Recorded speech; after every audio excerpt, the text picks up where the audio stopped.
Hey, what's up, everybody? Rob Silver here with Silver Real Estate, Keller Williams Realty in Boise, and I'm sorry, this newsletter this month a little bit late. I'm about a week behind, and I don't know, just kind of got caught up with some other stuff, and that's just how it goes. So sorry about that. Okay, I'm just going to jump right into the market here. As usual, we've got our market stats here, and I'm not going to break down every little thing, the little, active listings throughout the year, all that kind of stuff. It's really kind of the same old thing for this time of year. We start to see inventory or the number of listings on the market starts to kind of flatten out as we start heading into the fourth quarter, and it'll kind of die down and die down. Activity just slows down and that sort of thing. That's not really what I want to touch on. What I really want to touch on is right here, which you see this circled area.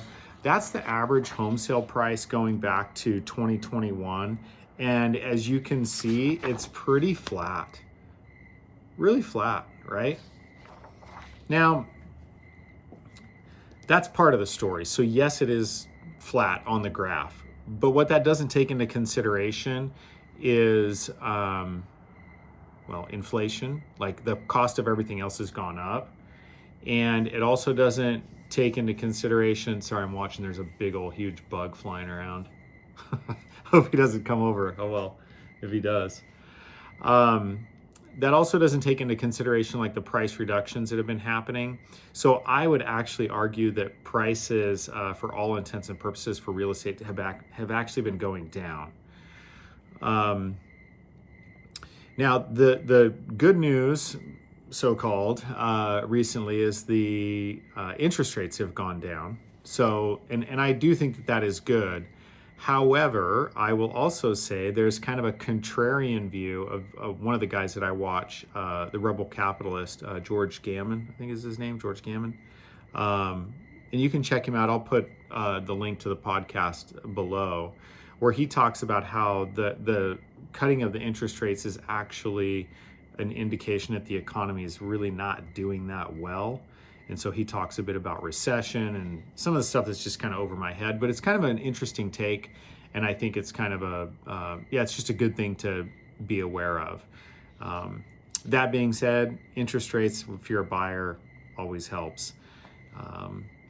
And I know you'll hear a lot of real estate agents and lenders talking about how amazing this is now. It's just, the best thing ever. And again, like I say, it's nice, but there might be more to the story, and it's always different for every individual. Interest rates aren't the only thing that drive things for every person. So, okay, what else did I have? I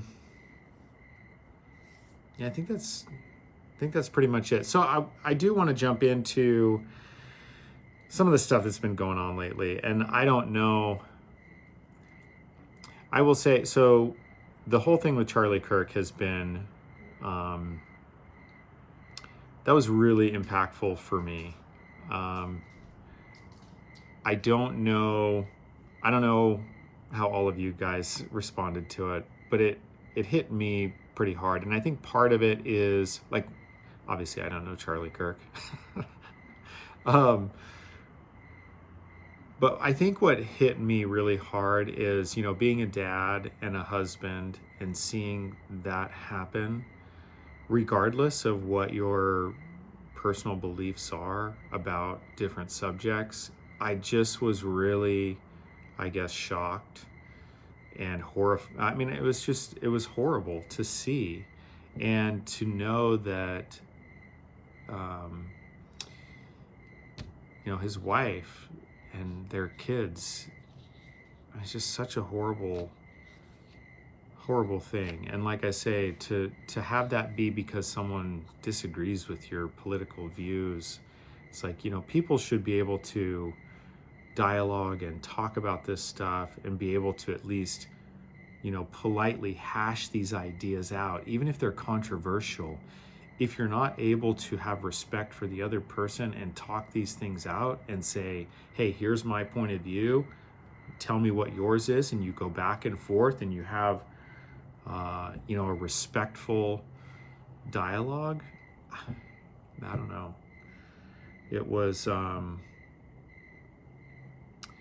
really, I mean, I think about it a lot every day,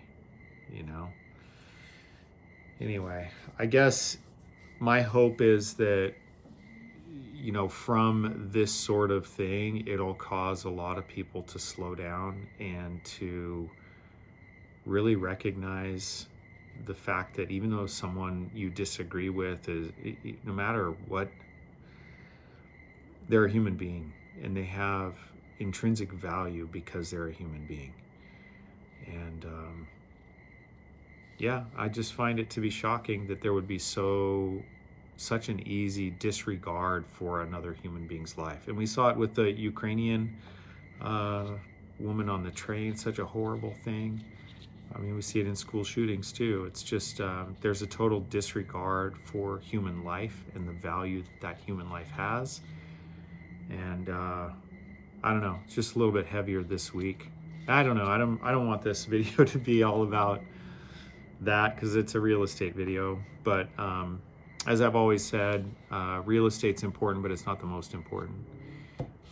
There's a lot of things that are more important than real estate. So anyway, I don't know, do with that whatever you will. And getting back to real estate, if there's anything that you in your own personal situation is kind of trying to figure out, we'd love to be able to help you kind of sort through that and kind of go through what is the best thing for you in this circumstance, because it's different for everybody. So anyway, hope you guys have a great weekend, and we'll see you on the next one.